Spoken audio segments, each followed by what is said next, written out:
Hi, this is Taryn Grome, editor of Pharma Voice. We met with numerous inspirational thought leaders at this year's DIA annual conference as part of our Editors Take video series. I hope you enjoyed this discussion. In this episode, Taryn meets with Andrew Castle, Managing Director, Data and Analytics, Medidata Solutions. So Andrew, welcome to Chicago and welcome to 2017 DIA. Thank you. It's always great to be here. Good event this year, a lot of attendance, a lot of traffic through the Medidata booth. Happy to be here with you. That's great. We're feeling a lot of energy as well over here. Yeah. Let's talk about how Medidata is utilizing machine learning technology today.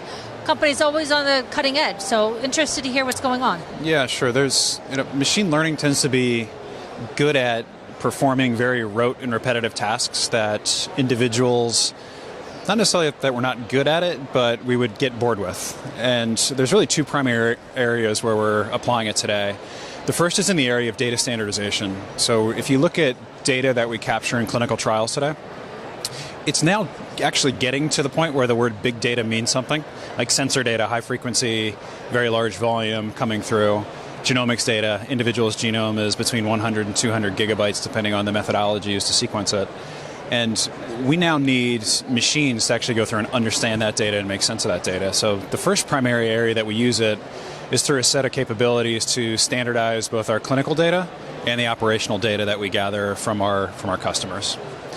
The second area is actually in some of our products, so end users would interact more with this information, where we're trying to use a machine learning algorithm to more or less understand what would be normal for a clinical study or normal for the data, and then flag what is statistically abnormal or doesn't fit the pattern that's been identified in that data. So we deploy that in two products. One is called Centralized Statistical Analytics, which has both a data management and a clinical study monitoring function, and the other is Clinical Trial Genomics, which I think the name explains what that one does, but combines clinical trial data that you're capturing through RAVE, your endpoint information, safety information, with data that might exist in a subpopulation of patients that express a certain way genetically.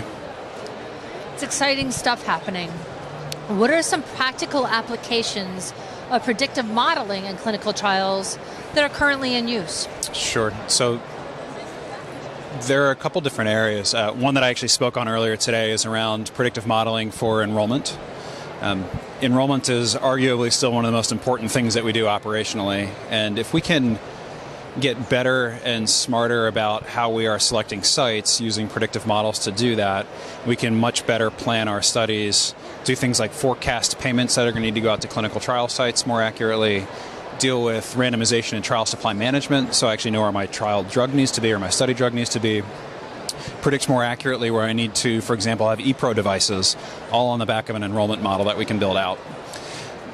I'll say, future practicality of that, if I can answer that question anticipating that you'll ask it here, would be if we can turn that away from operations and more towards clinical data. So, for example, if I had enough data about a patient, so you're a patient in my trial, I've got all your longitudinal health history through your electronic medical record.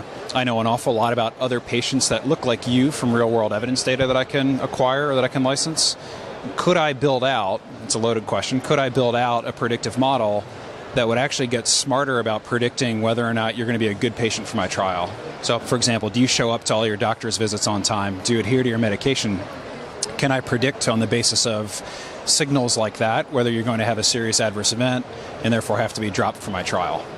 So I think there's a practical application that we're actually applying now, which is more operationally focused. And as these capabilities continue to get better, we'll be able to apply it to clinical data to start predicting outcomes in clinical studies, both on aggregate, so I can more or less predict what your study is going to show, but also for individual subjects that are participating. A few minutes ago, you started talking about genomics. So let's explore that theme a little bit further. Sure. And the use of genomics within research, not so much in development. So do you foresee practical applications of genomics in clinical trials?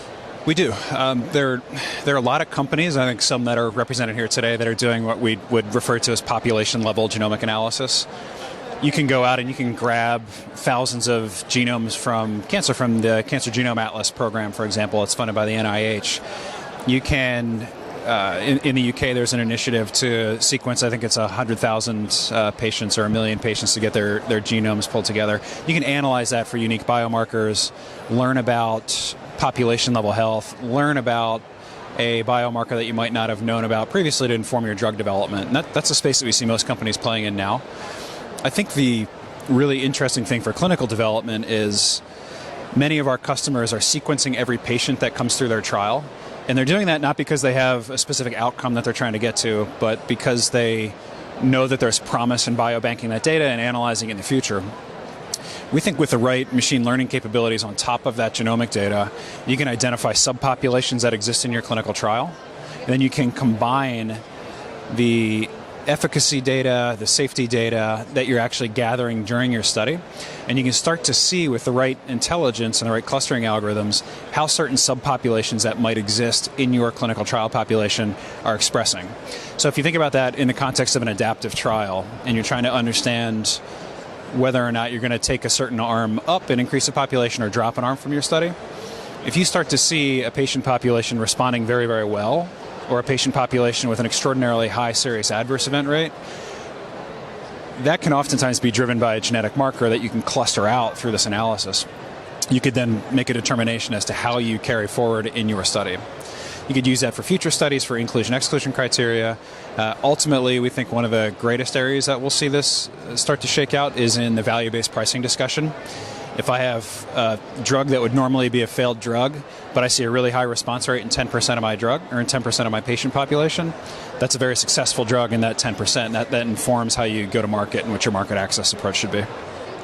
And Joe, I want to thank you so much for taking us through some exciting times that we're going to be seeing ahead. Thanks for joining us for our Editor's Take video. You bet. My pleasure. Thank you.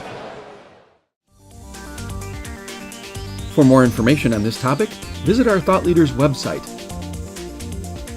For more Editors Take videos from the DIA Annual Conference, visit www.pharmavoice.com. Thanks for joining us.